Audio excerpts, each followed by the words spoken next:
So we've been thinking a lot about the inside, right? About who the boy is, how to foster his relationships, how to form his virtues, how to relate with him as he grows. We've been thinking about his mind, what's going on in the mind of the typical adolescent. This is the point of the afternoon where we're going to look outwards a bit to see what are the forces outside of our homes that are pressing in on us. And then we're going to look at the barriers that many Heights families have set up to try to keep those forces as much as possible away from their boys. Now, a caveat before I get into that, there is no amount of filtering, there is no router, there is no feature phone, there's nothing that you can buy to make your home completely, quote unquote, safe. It's not out there. And so everything that you heard from Colin is of the utmost importance. Filling our homes with beauty, deepening our relationships with our sons, those are the most important things imaginable. And everything else that we're going to talk about right now, very important, right? You can't just let the wolf into where the sheep are sleeping, but not sufficient by any stretch. So there are two sections to this brief conversation. The first is just a general state of the union on technology. As we look out beyond the walls of our homes, what do we see? And in particular, I could speak for days, right? Any of us could, about the good things that are happening in tech. We have relatives that have been helped, healed. We have relationships that have been facilitated, travel that we engage in all the time. There's so much good stuff that happens because of tech. So again, there are good things in the technological sphere, but I think it's important for us to think in some way today about some of the challenges that technology is currently presenting our boys. So we'll do that, and I'm going to try to limit myself to 10 to 15 minutes. And then the rest of our time together will be spent basically discussing some of the ways that Heights parents, many Heights parents who have been just an incredible help to me as a dad, how we as Heights parents oftentimes protect our boys. In some ways, you could almost call this, just the results of a survey of sorts of imperfect parents who are trying hard and usually succeed in some way, shape, or form, even if it takes 40 years to do so. So this is, imperfect, but it is, as you survey the community, as you see kind of, all right, who are the boys that seem to be using their technology well, not just in high school, but in college and beyond. These are some of the practices that we've gleaned from those families.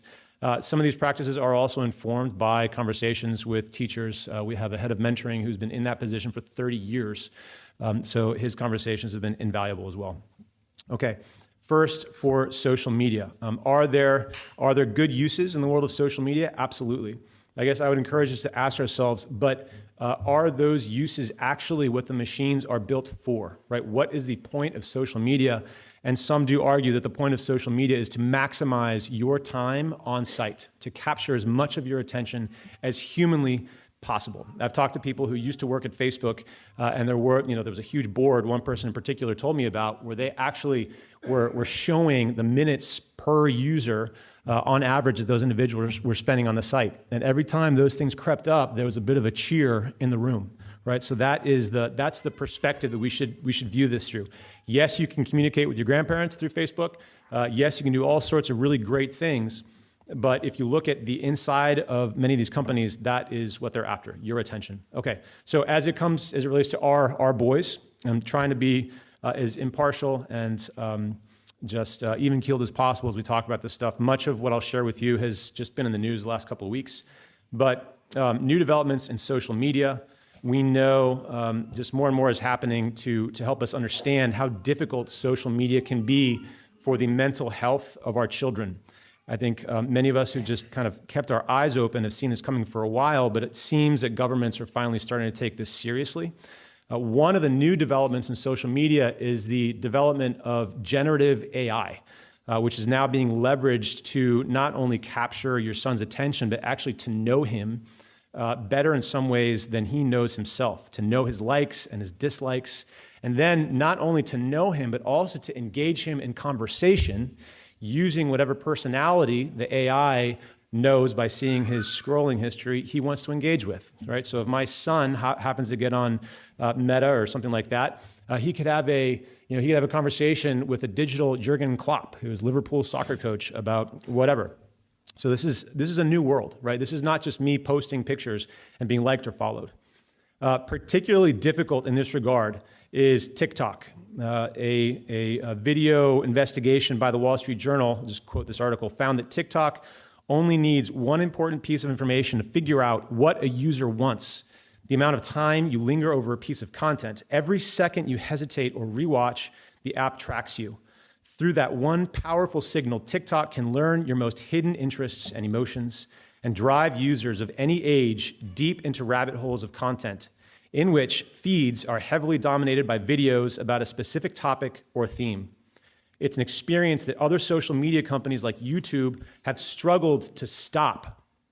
All the problems we have seen on YouTube, and this is a quote, are due to engagement-based algorithms, and on TikToks, it's exactly the same, but it's worse, said a former YouTube engineer who worked on TikTok's algorithm and is now an advocate for transparency in how companies use those tools. That's actually a very common thing to see former engineers flipping onto the side of consumer advocacy. So let's go to TikTok a bit deeper. TikTok serves our children just endless series of short videos, known in some circles as kink top because of the difficult nature of much of that content. TikTok's parent company, ByteDance, which is headquartered in China, actually has, it's an interesting fact, a separate version of TikTok called Douyin that serves up educational videos by default to many of our counterparts across the Pacific. Our own children here receive a very different type of content. Perhaps even more troubling than that is the fact that TikTok is now one of the top search engines for more than half of Generation Z. Imagine going to TikTok to find out what is happening in downtown DC. And this may be part of the reason why 51% of Americans aged 18 to 24 believe that Hamas's October 7 attacks were justified. This is not speaking to whether or not there should be a two-state solution. This is not speaking to whether or not whatever policies on one side or the other of that very difficult, complex matter, not speaking to that at all, but just speaking to whether or not the actual acts on October the 2nd were justified. And if 51% of Americans aged 18 to 24 believe that they were. And much of that has to be because of where they're getting their news and how. The House and the Senate recently took bipartisan action to ban TikTok on federal phones.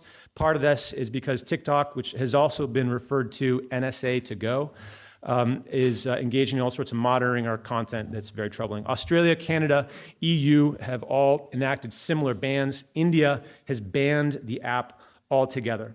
And if you'd like to learn more about the rabbit holes that our 13 to 15-year-olds can go down, then do check out this Wall Street Journal article that I'm happy to share with you if you email me. But a quote from that article is an analysis of the videos served to these fake accounts that the Wall Street Journal set up, found that through its powerful algorithms, TikTok can quickly drive minors among the biggest users of the application into endless spools of content about sex and drugs. Meta is obviously another company that we're familiar with. Meta's recent Economist article notes that Meta's core businesses of Facebook, Instagram, and WhatsApp in the third quarter of this year alone reported revenues of $34.1 billion, which is up 23% year on year. So that's the sharpest rise since the digital boom of the COVID-19 pandemic. Their net profits have more than doubled to $11.6 billion. Average users so obviously Meta has some core businesses, Facebook, WhatsApp, and Instagram. Among users of Instagram, which the young people are attracted to, this is an interesting statistic. Of course, if you look for statistics online, there's so many things. Just a couple of them that jumped out at me. One is that among users under the age of 16, more than, this is an interesting one, 13% had experienced unwanted sexual advances in the past 7 days, right? So this is not like over the course of their lifetime. This is days. Across the same time span, 26% recalled having a bad experience in the last week due to witnessing hostility against someone based on their race, religion, or identity. And then a separate one, more than a fifth, again, within the past 7 days, felt worse about themselves after viewing others' posts. As I said earlier, Meta has been completely open about its intention to develop its engagement of young users. It's no secret. They actually, at the board level, they're discussing their interest in attracting and engaging 18 to 24-year-olds with Gen AI avatars. That's generative AI avatars. One of these avatars, interestingly, which uses a Jane Austen voice, was interviewed, if you can do that to a computer, by a journalist. And the journalist inquired about the metaverse and the following, well, the journalist asked the AI, what is the metaverse? The answer was, it is a virtual world where people can escape reality and live their best lives. Kind of a frightening topic. So in some ways, it's almost like the question for us is, do we want our sons to stay in the real world and enter real relationships? Because it's very easy to escape that. So in that theme, again, we'll continue with generative AI. On Friday of last week, news broke that boys in New Jersey, in a New Jersey school, were sharing fake images of female classmates generated by AI. These images were, of course, wildly inappropriate, and I'll leave it at that. But what's interesting to me is that's not at all surprising. It's expected, it's disappointing, but it's not surprising if you really think about it. But some of the other statistics that I saw in that article were surprising. According to the Wall Street Journal, the overwhelming majority of faked images are pornographic. They said 90% of those that are faked. And true to form, a quick search by these Wall Street Journal journalists, not yours truly, revealed dozens of companies that offer face swapping or clothes removal tools. I don't think any of us are surprised if we've been paying attention. Now, of course, Snapchat, where many of these images were shared, has declared its commitment to work with authorities on these images. It's very, very good of them. But do we really believe that these efforts are going to be effective when law enforcement and child safety experts consistently name Snapchat within the top 3 most dangerous platforms for children, according to the National Center on Sexual Exploitation? Snapchat itself is very, very difficult to monitor. As you know, it's premised around this idea that you can share an image and then it disappears. And so it's kind of a difficult thing. One, because of the content that's there. It's an incredible amount of pornography lives on Snapchat, including actual vendors and providers of that. It's also difficult because it creates in our children a false sense of security, that I can send an image and it's okay if it's on Snapchat because it's going to disappear. But the reality is that it doesn't. It can be screen captured, downloaded, and it continued to be shared. It's also extremely difficult to monitor Snapchat and to protect your children on Snapchat. Experts who are trying to help us do this recommend actually going onto the app and adjusting and actually liking things or disliking things so you can train the AI that's trying to serve your son to do so in a manner that you think is appropriate. So again, just to reiterate, we're encouraged to enter our son's Snapchat accounts and like certain things or dislike certain things so that the AI that's responsible for offering your son a curated set of content will only give your son what you want him to see. And you can imagine how difficult that becomes. Oftentimes when we think of social media, we think of these companies, but I think it's important to kind of expand that view. Some of these images from New Jersey were also shared in group chats, which leads me to the next point. And here I'll cite an Atlantic article that is, I think it's about a week old, but I will quote here, "Group chats are the most social of all social media." So in a sense, group chats are social media, depending on how you're using them. One of our youngest Heights teachers, a favorite of his students and his colleagues alike, when I asked him about this stuff, he described group chats in the following way. He said, essentially, they're digital brothels. You can be in there and not sin, but do you really want to be in there? It's an unsupervised 24-hour sleepover. It's a field trip to nowhere without faculty and complete access to the internet. So those can be very difficult places depending on how they're structured and how they're monitored. Finally, we have the devices. And I promise we'll get more positive in a second, but we've got to understand the outside before we can talk about the inside, right? Protect yourself against what? I don't know, but protect yourself. So this is what we're protecting ourselves from. The devices, what else, how do our boys sometimes get in trouble? Yes, be very careful about the iPhone, of course, but don't forget that, the Kindle, that's just, you've had it for a million years and you forgot all about it. That can be a source of difficulty. Don't forget the Internet of Things, which is now gracing so many of our devices, which formerly had nothing to do with the World Wide Web. So many of these devices now have screens. Our sons can get into trouble on treadmills, And even the refrigerator can now be an access point to the most difficult content. So it is an occasion of sin in more than one way now. I would encourage all of us to just, think twice about our notion that we've locked down our cell phone. Many have locked down cell phones. But if Messenger is still allowed, if you hop into the GIF section of the texts, it's very easy to pull up some very difficult content. Many of us have given our children iPhones so that they can use maps because maybe they're driving. If you go to certain locations in maps, you can enter certain establishments that cater to an older clientele, and their pictures that have been taken by other patrons will appear on your son's map. So lots of different things to be aware of with the iPhone. Finally, just a quick word. I'm flying as fast as I can because there's so much better, more beautiful stuff to talk about. But the content that our sons are accessing is difficult.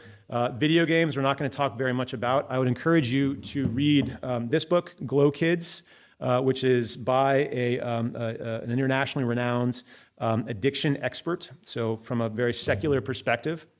But it's got a lot of great studies and all the rest of it, Glow Kids. But the quote from that book that jumped out to me, video game playing directly or indirectly disrupts the development of preferable neural systems related to the development of verbal intelligence. And there are so many quotes and so many studies that are of interest, I think, to us. Finally, a quick word about pornography, not about what our sons are thinking or how to accompany them, which we all have to do, but just in general, what's going on in that space. Obviously, the content is difficult. But now it's important for us to know as parent that 27% of video content on the internet is pornographic. So a wonderful gentleman by the name of Chris McKenna, who runs an organization called Protect Young Eyes, which you should all check out. He comments in a video that it's almost as if there were 4 magazines on the table, and one of those is pornography. And then we put a little magic box full of those magazines right into our son's pocket. So unsupervised internet is a very difficult place to be. And I think it's material enough to mention it here, although I'm reticent to do so, that this is not the type of content that's been around forever. An analysis of the 50 most popular pornography videos found that 88% contained physical violence, 49 contained verbal aggression. So this is very difficult content. Psychologically, the impact is very real. But as I wind this cheery section down, I do want to point out a quote that made me happy. Even people who plunge into addiction for years can emerge from that shallow madness, retrain and rewire their brains, and rediscover real intimacy. Hope is always possible, and God is so good. Finally, the physical and neurological health. In May 2023, the Surgeon General came out with a warning. He said that we are experiencing an epidemic of loneliness. So part of that Surgeon General's warning was the following: be attentive to how young people spend their time online, delay the age at which children join social media platforms, and monitor and decrease screen time in favor of positive, in-person, connection-building activities. That's wonderful, but one is left thinking, gosh, this is a little bit too little, too late. Of course, it's never too late, but I wonder where this was a few years ago, and many people already saw this coming. Also, it's interesting to see this Thursday, a front-page Wall Street Journal article highlighting the fact that our ERs are being filled with children needing mental health treatment. Children's Hospital reports a 20% increase since 2019 in mental health visits to their hospitals. We are heartened to see that there is now increased congressional interest in Meta, finally, and 42 attorneys general are suing Meta over their pattern or their practice of trying to hook and addict young people. This lawsuit is not necessarily related to the type of content, right? As a society, we're very reticent to talk about content types because of our much love, for good reason, First Amendment, but just the fact of how addicted these young people are to Instagram is what is motivating this lawsuit by 42 attorneys general. When is the last time we saw 42 attorneys general agree about anything? 42. Now, of course, Meta's stock price declined a little bit, but you'll be happy to hear that's back up above where it was when the attorneys general announced their lawsuit. Other things that are interesting, social media companies now are at least trying to pay lip service to child protection. And very interestingly, schools in England are engaging in the groundbreaking practice of banning smartphones in schools. So that's interesting. But that is the world on the outside. So as we can see, when we talk about things like social media, which Alvaro is is right on and encouraging us to be careful with the language that we use. Are we talking about phones or are we talking about a supercomputer? Are we talking about social media or are we talking about machines that are run on AI that are calculated to captivate our interest and our attention so they can advertise to us? Very different things. Okay, setting all that aside, that's the world outside, right? That's us looking that way. Let's turn around and look in.